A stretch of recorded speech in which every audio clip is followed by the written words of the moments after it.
Adrian, this is completely numbing. This is next level in terms of authoring new species is what we're talking about over here.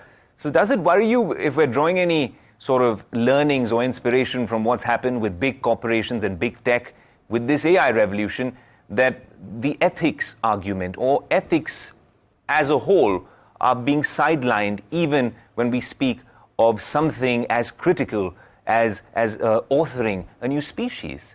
I think yes. I think you're absolutely right that one sees historically that commercial priorities are often overriding ethical issues, and people's priorities can be coloured when financial issues are involved.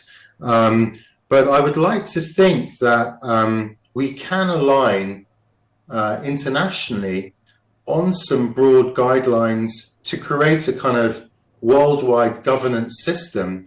But having said that, we also know that getting a kind of global consensus on anything these days is near impossible.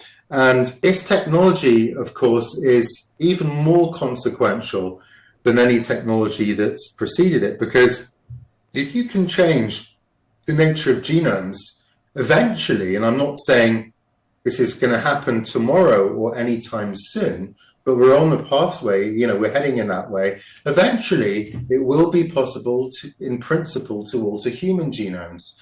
And we will understand the basis of some of the what I would call the non-negotiables of human nature, which include things like a sense of moral judgment, a sense of what is right and what is wrong, free will, for example. And one can imagine in a world which is becoming increasingly authoritarian that such things may at some point in history be at risk.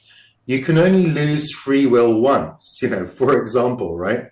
Having said that, there are so many positive aspects of a technology like this that one cannot simply ignore it, right? So one has to ensure that one maintains and generates appropriate ethical structures within which it can operate and develop as a science.